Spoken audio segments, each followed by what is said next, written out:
Magazine.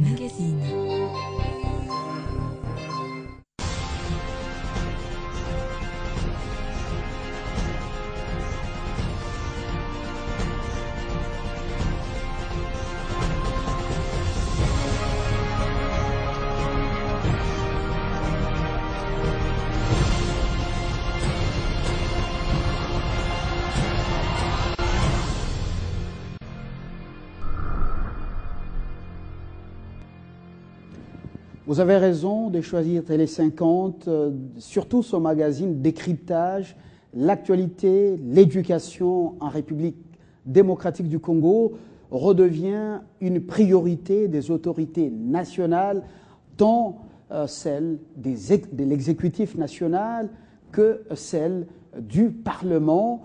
Eh bien, aujourd'hui, nous recevons le sénateur Léonard Chéou-Kitundu, qui revient des vacances parlementaires pleines. Et au centre, justement, de ces vacances parlementaires, l'éducation a été une priorité, d'abord à Kinshasa, où il a commencé par Barumbu, qui est son fief dans la capitale. Vous allez regarder ce qu'il a concrètement fait. D'abord, il est avec nous sur ce plateau. Monsieur le sénateur, bienvenue. Merci. Voilà.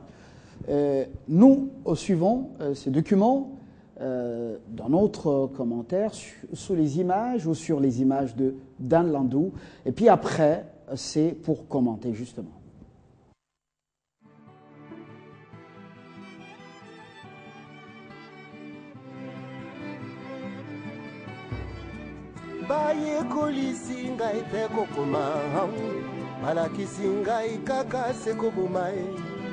Léonard Chéou-Kitundu, l'élu des élus du Kasaï oriental au Sénat, est bel et bien conscient de son rôle de parlementaire, tant au niveau local qu'est national. À Barumbu, l'une des 24 municipalités de la ville de Kinshasa, l'homme est l'un des notables les plus actifs, surtout pour son intérêt particulier à l'amélioration des conditions d'apprentissage dans plusieurs écoles de cette municipalité.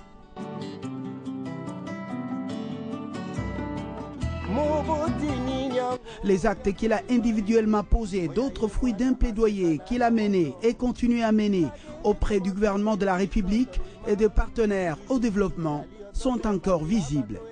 Au complexe scolaire Saint-Paul, les écoles primaires 1 et 2 garçons ont déjà bénéficié des retombées de ce plaidoyer à travers son ONG JADEBA, le groupe d'initiative et d'action pour le développement des Barumbu. Nous avons été choqués par l'état de délabrement avancé de ce bâtiment que vous voyez derrière nous. C'était un bâtiment complètement détérioré. Et c'est pour ça que nous avons entrepris un travail de plaidoyer auprès de partenaires au développement. Et là, c'est la coopération sud-coréenne qui a répondu favorablement. Et grâce à l'intervention de la coopération sud-coréenne, nous avons pu réhabiliter le bâtiment que vous voyez derrière nous complètement à neuf. Donc pour le grand bien des élèves et même du personnel enseignant de cette école. À l'époque, quand nous sommes arrivés, le bâtiment qui était le plus délabré, c'est celui qui était derrière moi. À l'époque, tous les restes des salles d'école et les autres bâtiments étaient relativement en bon état. La direction de ces complexes scolaires reconnaît l'importance que Chéou-Kitundu attache à l'éducation des enfants dans cette partie de la capitale congolaise depuis plus d'une dizaine d'années. Il y a eu un temps, vraiment l'école ne recevait personne ici. Vraiment, c'était vraiment un désert. Mais Dieu merci, avec l'appui de Chez, il a réhabilité d'abord ce bâtiment de 10 salles de classe et réhabilité avec 25 bancs dans chaque salle de classe. Ça fait 250 bancs. Et aussi les tables et les chaises pour les enseignants. Et réhabiliter aussi les toilettes là-bas, telles que vous voyez là-bas. Vraiment, je demande, nous qui sommes les anciens d'ici de Barumbu, que nous puissions être derrière Chez pour que le tout puisse marcher convenablement. Les notables de Barumbu ne s'est pas arrêté là pour ce complexe scolaire. L'état actuel des anciens bâtiments pourra certes lui arracher le sommeil. Les bancs sont complètement détériorés et vous avez remarqué qu'il n'y a pas d'électricité. Et puis les murs sont complètement défraîchis et ce n'est pas normal pour les bonnes conditions d'études pour les enfants. C'est pour ça que là aussi, nous avons encore une fois repris le bâton de pèlerin auprès de partenaires au développement. Et cette fois-ci, c'est la coopération chinoise qui a répondu favorablement à notre appel. Alors, grâce à l'intervention de la coopération chinoise, nous allons repeindre 8 salles de ce bâtiment, 8 salles de classe, remettre l'électricité et en même temps construire de nouveaux bancs pour les élèves pour qu'ils étudient dans de bonnes conditions.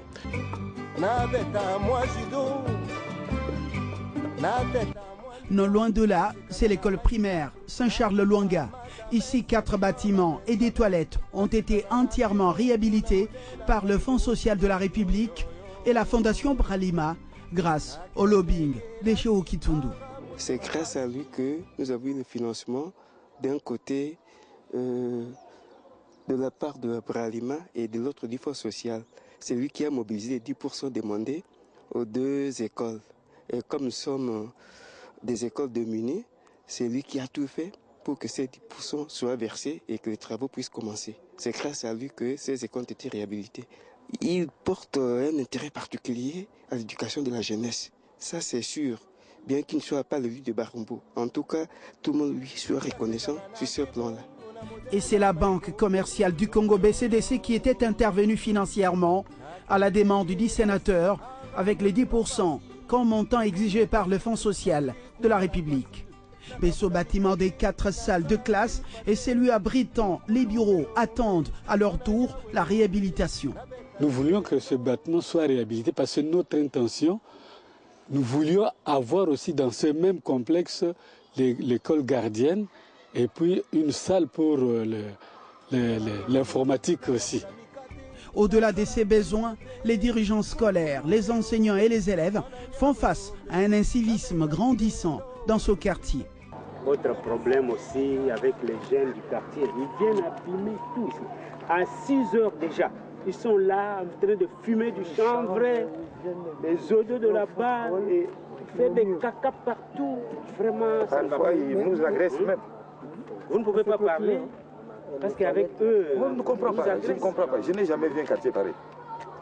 Où on ne respecte rien, on a peur de rien. D'ailleurs, tout de suite là, vous verrez, commenceront à entrer par ici.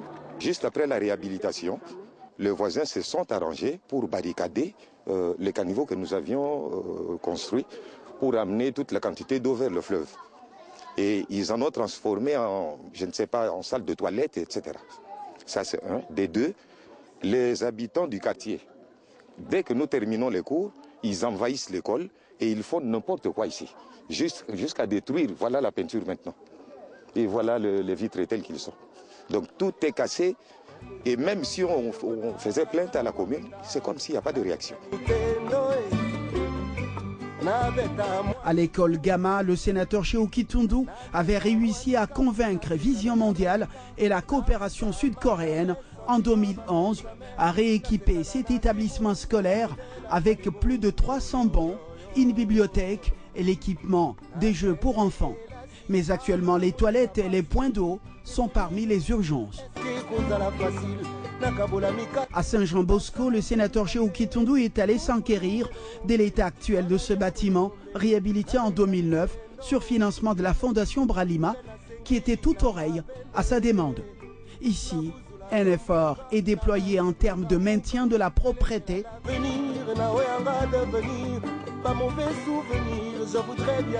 Mais l'électricité dans les salles des classes fait défaut et les murs des clôtures exigent une attention soutenue. Pour la réhabilitation, ça a dû nous coûter environ 100 000 $ payés par Bralima. Il faut vraiment féliciter. Mais je constate que la maintenance est quand même bonne. Ce qui reste maintenant dans ce complexe, c'est les latrines. Et là, il faut encore une fois une autre intervention. Les classes ne sont pas électrifiées. Et surtout quand il pleut, il y a l'obscurité dans les salles. Alors les enfants ont des difficultés pour étudier. S'il peut encore intervenir, voir la SNEL ou d'autres paternels pour la rectification des bâtiments. À Saint-Charles-Luanga secondaire, 18 salles de classe ont été réhabilitées en 2011 grâce à l'intervention de ce parlementaire passionné de l'instruction de la jeunesse.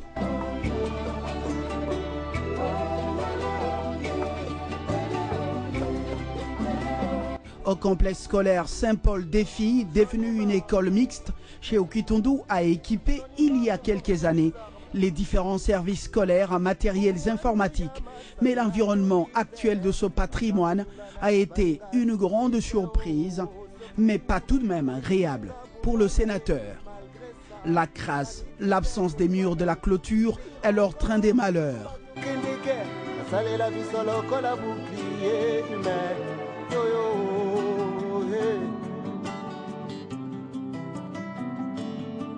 Et pire encore, les toilettes. Mais quelles toilettes, mon Dieu, pour une école qui accueille chaque année plus de 70% d'élèves filles. Ça ne me plaît pas en tant qu'une femme, parce que il y a d'autres filles qui font leurs besoins derrière, parce que toutes les toilettes sont bouchées plutôt. Nous demandons à ce qu'on fasse vite pour réparer d'abord. La première chose qu'on peut réparer ici, d'abord, c'est les conditions hygiéniques des toilettes. Après, le mur peut venir après. Difficile de contenir son émotion face à ce tableau sombre. Bonjour, bonjour. Donc, l'Ongolais en gros tout de suite. Écoute-moi bien, écoute-moi bien. L'Ongolais en gros tout de suite. Et si je te revois encore ici, bon, j'ai pas de problème. Ok? Tout de suite là, tu enlèves tout, tu pars d'ici. Et ne reviens plus là. La rentrée scolaire approche à pas de géant. Les urgences interpellent le sénateur. Et aujourd'hui, je viens de constater que les pans entiers des murs du complexe sont complètement détruits, si bien que c'est devenu un véritable auberge espagnole, pour ne pas dire autrement. Les squats pour les fumeurs de chanvre, regardez, c'est devenu un véritable dépotoir pour les autres habitants de la commune. Chacun peut rentrer et sortir comme il veut et mettre cette école des filles, parce que ce sont des filles effectivement qui sont ici, dans l'insécurité totale. Et c'est totalement intolérable. Vous savez, notre mandat en tant que parlementaire est à la fois national mais aussi local. Et à ce titre, je me sens dans l'obligation d'intervenir. Alors, pour moi, c'est même une bonne initiative d'être venu voir moi-même de visu pour voir ce qu'on peut faire. Et c'est horriblement choquant et j'estime qu'il est d'une grande urgence pour qu'il y ait une réaction officielle très rapidement afin de remédier à la situation, parce que c'est pas normal. Alors, dès demain, j'ai demandé, je vous le dis déjà, j'ai demandé rendez-vous à la primature. Je crois que le directeur de cabinet du Premier ministre va me recevoir et je vais lui rendre compte de la situation que je viens de voir ici. Et qu'effectivement, au niveau de la primature, il y a une réaction, soit à son niveau en tant que Premier ministre, ou alors de la part du ministre concerné par la question de l'école.